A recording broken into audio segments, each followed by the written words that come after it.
Ginpatuman ng Presidential Commission on Urban Poor ng Tacloban City Government ang Barangay Fisher Folk Orientation nga ginbuhat ha Sitio Caliro. Para mga detalye, adin naton ka 8 ngay Claro Francisco. Ginpatikangan ang bago nga proyekto han City Government han siyudad ng Tacloban nga ng Presidential Commission on Urban Poor may pagkisumpay ang programa nga Barangay Fisher Folk ha Sitio Caliro hiton Barangay Tigbao. So dinhi Caliro siguro mga 30 ini rekabok ng mga parapangisda. Para tiliwatan danggit may data nato nito teknolohiya nga i-coordinate nato niyan labi na BFAR o dinhi City Agriculturist Office nga may dito pagplano o development nga himuon. Pero an kuan namon didihan mga tao nga hirago dito magtatrabaho ini niyan siring pa ira kalugaringon balhas o bayanihan. So na okay man iton hira. Indumara ang Fisher Folk Orientation didi Barangay Tigbao din ya siyudad itong Tacloban naging pangunahan ng Presidential Commission on Urban Poor kaupod han buhatan han City Government han siyudad han Tacloban. So last ini nga Barangay Tigbao nga diin ginaghat naton ang mga fisher folk. So may dan ini proseso. Siyahan nga nakita nira nga pagsolusyon amo nga an maundang ito nga mga illegal. Nakita ha mga reaksyon ha mga tao an ira kalipay upudan ira pagpatapod nga masuporta hira han mao nga programa nga kundiin dako an ira paglaom nga irain mabubuligan iton gobyerno iton syudad o iba pa nga mga pribado nga tao, maorganisasyon o asosasyon. So may possibility nga an city government o iba pa nga mga ahensya nga makaprovide ng mga materialis para itong deputization nga mahimo hira nga barangay bantay dagat nga karigsigon ini hira na mismo iton mabulig ang siyudad ng Tacloban para pandakop ito nga mga nakakaguba o mga illegal nga buruhaton. So para nga doon mga fisher folk, tikanganta na ini, ngan ini pagplano, butang ini yung mga kasing-kasing magprogreso ini nga proyekto. Ginlalauman nga magmamali ng puson ini nga proyekto nga ginpapatuman dinhi Sitio Caliro hitong Barangay Tigbao dinhi ha siyudad hitong Tacloban.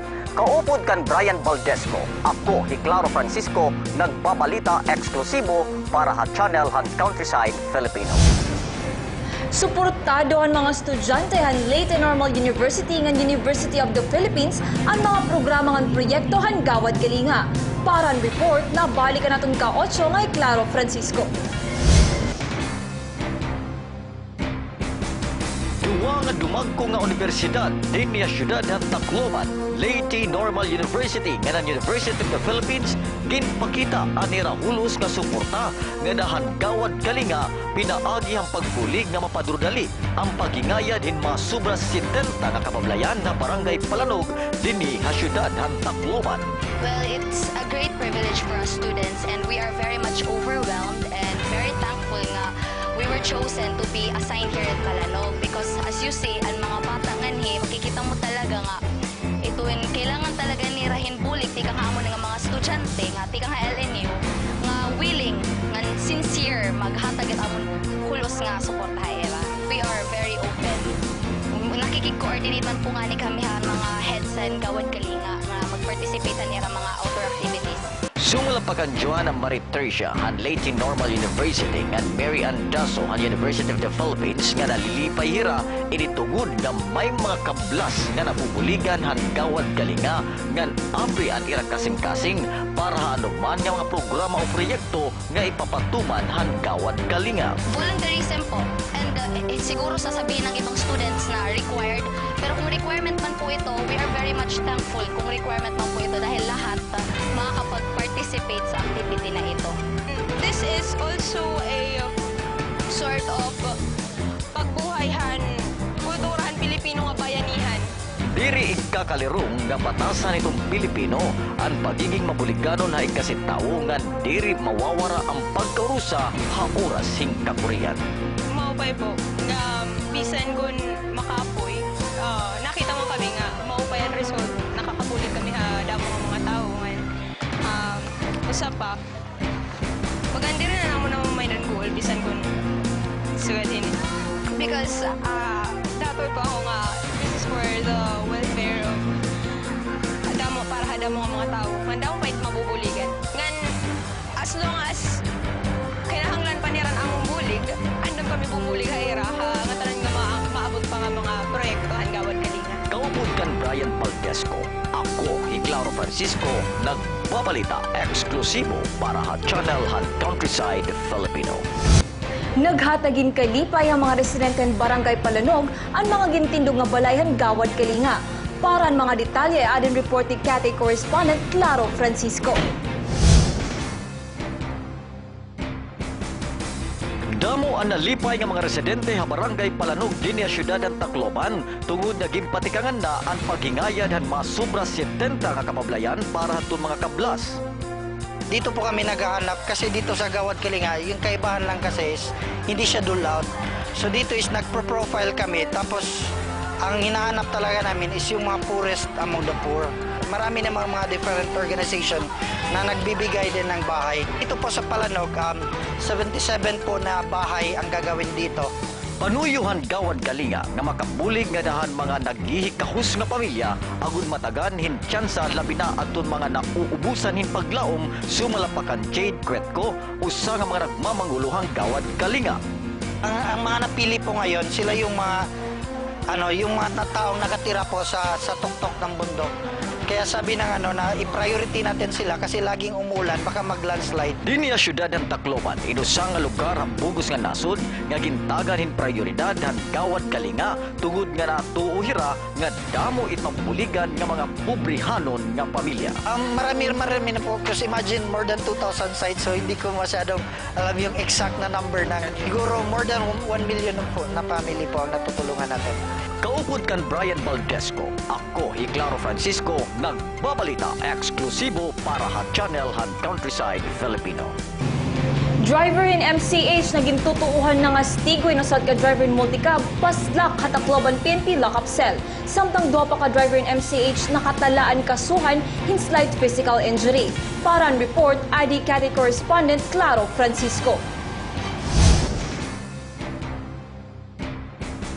Driver hin motor cab for hire nga gintutuuhan nga nangastigo nga dayon usa nga driver liwat hin multicab paslak Tacloban PNP lock-up cell. Samtang duwa pa nga driver hin MCH nakatalaan pasakahan yaping kaso nga slight physical injury. Ang suspect ginkilala kan Rolando Apelia, may igo nga panuigon, may asawa nga nagukoy sa barangay Naga-Naga din sa siyudad ng Tacloban. Samtang ang biktima nga nagpasakay formal nga reklamo ginkilala kan Wenbert Morales, 24 anyos ang panuigon, may asawa nga nagukoy sa barangay Apitong din sa siyudad ng Tacloban. Base ang reklamo han biktima. May damay ikuan, may naganagan talusokan, di na may anibong. Kuminsima kita iya. Kasi aking ginuliatan, tapos sumunod iya, sige guruguliat, sige ikuan na akong ba. Damulan istorya. Tapos pagpara ko dito na may rotunda, may naganaga. Nagpara ko, lumusa diya. Taksensilyo, harong kung bata akong nga dinak mata, dinak nawong. Tigo kiton, kaptanak dahil ng dudo nga, dagko. Tapos irak dahil niya buon ini. Tapos burbanyakan ako, kaptan mo, nadapa man ako, burbanyanak mera. Pero dipensahan iginrereklamo. Waray man kami nga duwa, waray magdiabo ay batal simpal magbinuwa. Waray kayo makagkabot. Ngutay, may dala nag-aliro nga mga tao, nga amo dahil na nangastigo ito, di na nga takna. May dala nagkalipot nga mga tao, damo ng tao. Waray pakasagot, kung nino nagkuha na iyo, basta ako, waray magkabot ko na iya. Ano man sir, di masisiring yan lang sa mga suspect na. Kahit ka maturan lito, waray good ako bisang pagkutulay at talsin pa, waray good. Oo. Okay. Ito, kung nigarahit yan na, kaya di nakakita ko rin mga upay, mabuno man ako. Anda, damo lang ito ni mo, naging batak mo lang yung mga sinsilyo. Amo lang to. Siyempre, kay gimbuyaya man ako. Di rin man nga ni Ratina, rumamay mo lang, sisilig babatakit na akong liwat. Pagkasugad-gad na ito ba? Ang suspect nga Rolando Abelia indayon nga gimpaslak Tacloban PNP lock-up cell para hintama nga disposisyon samtang ang biktima nga Morales inagpahamtangan iya malig-un nga panindugan nga iya ipapakigbisog an iya katungod upod paglaom nga mahihingitan niya an hustisya. Kaupod kan George Reyna. Ako, Claro Francisco, nagbabalita eksklusibo para sa Channel Han Countryside Filipino.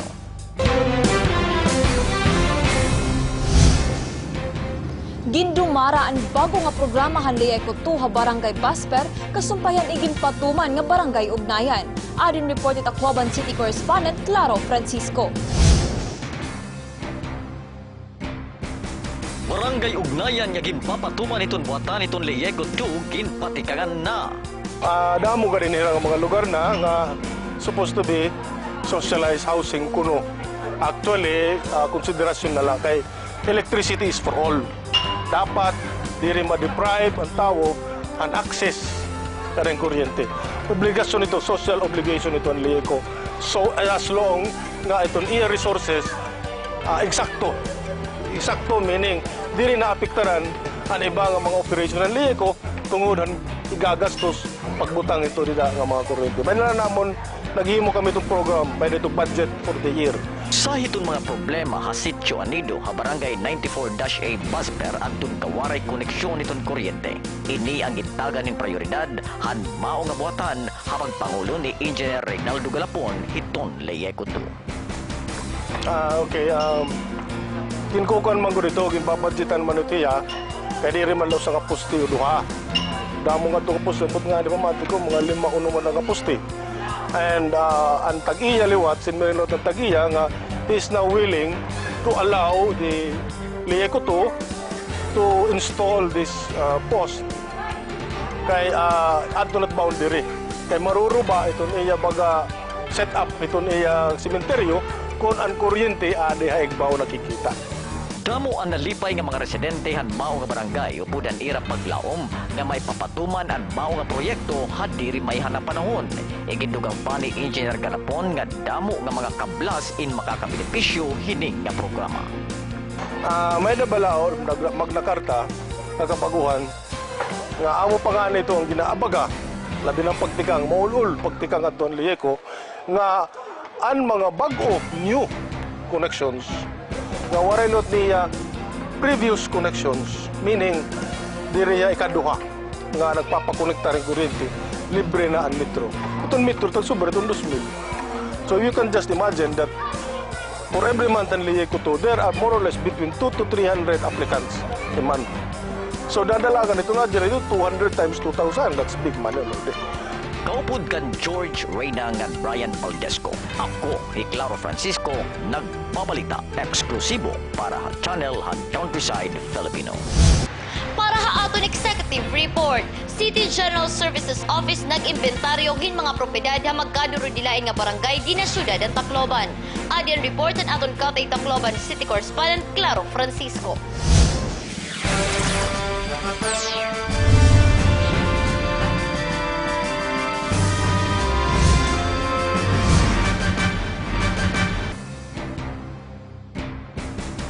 City General Services nag-imbentaryo hin mga higamit nga ginpapanag-iyahan nitong mga mulupyo ha magdurdilain nga barangay dinhi sa syudad ng Tacloban. Magdurdilain nga problema labi na barangay 94-A Basper pepera nga mga dokumento waray maendorso nga dahan mga bago nga miyembro hitong konseho. Ang liwat namon labi na amon barangay chairman nga mabuligan nga makamove on na kami. Kaya amot ang amon problema nga ang mga ang magagamit namon diri barangay wari pa manggod kami pagkakagamit insakto. Labi na nga dito amon remarks han list han inventories may mga problema man. Base hangin lalarang hiton balaod, ha Local Government Code of the Philippines nga obligado ang nakalabay nga administrasyon mag-endorso anuman nga mga propiedad o dokumento hiton barangay nga dahan bago nga makapot nga administrasyon nga pinili hiton mga mulupyo. Kay ito hiya nga mga papilis may dahiton proper kustodyan nga nakakapot. Labi na ang barangay secretary ang former. So, dinsilduhan man ito hiya han kwartahan barangay. So waray rason nga waray dira high and file. Kay dito na amon kabinet nga nakarawat bis usa ka kagisi nga papel waray good blanco good. Ibig sabihin may da panira angaig turnover nga diha amon. Well, kung mahihimo, kung may ada pa dida mga gamit nga dahaira, labi na ang mga papilis, importante mga resolutions or ordinances para liwat kami may babasihan, hita amon pagpadalagan, hita amon council nga, at least turnover na ganito nira paano kami makakamubong kung ang mga labinan barangay tax ordinance kung di rin nira turnover hamon, haing man kami magtitikang hito. Ang bugos nga konseho tun barangay 94-A naglalaom nga maendorso nga dahaira ang mga propiedad, dokumento o anumang klase nga mga higamit agud mapulsan ini han mga mulupyo. Kaupod kan Sylvia Abadingo, ako, Hiclaro Francisco, nagbabalita eksklusibo para ha Channel han Countryside Filipino. Lokal na turismo dinhi aton dapit suportado han Department of Tourism. Nabalikan naton Katay Tacloban City Correspondent Claro Francisco. Programa han lokal na turismo dinhi hariyon 8 suportado han Department of Tourism ngan pipira nga magdurdilain nga grupo o sektor dinhi aton lugar. And no way to go but up. You just have to take care and enhance your tourism products. So, kasi we do the promotion. The Department of Tourism is there to support in terms of promotion as well as software. Nahingadayan ang magdurdilain nga programa ang Department of Tourism agud mapadurdukwag ang mga prioridad, proyekto agud mas makilala ang lugar han riyon 8 habugos nga Pilipinas nga naiba pa nga mga nasod. Sabi nga, I shall return. And I keep returning. I don't know why I keep returning in this area. Durante ang pagbisita ni DOT Undersecretary Attorney Maria Victoria Hasmin, naibaruan nga damo ang ipapatuman nga programa han irabuatan ngan ginlalauman niya ang hulos nga kooperasyon han pipira nga magdurdilain nga grupo o sektor din niya aton dapit. Igindugang pahanmaw ng opisyal na para mas makilala ang turismo han aton lugar, iya iginpahamta nga mga membro ha local media nga kapartihan ira programa ang makilala hariyon 8 pinaagi han kabag-uhan nga teknolohiya sugad ang internet o websites. Way to promote is through new media, not only through newspapers, not only through our brochures, but it's also through media. And I refer to Twitter, Facebook, LinkedIn. So, ang dami-dami niya, no? And if you're trying to get into all of this, no? Kaupod ka Noel Talagay ngan Brian Valdesco. Ako, Hiclaro Francisco, nagbabalita eksklusibo para ang Channel han Countryside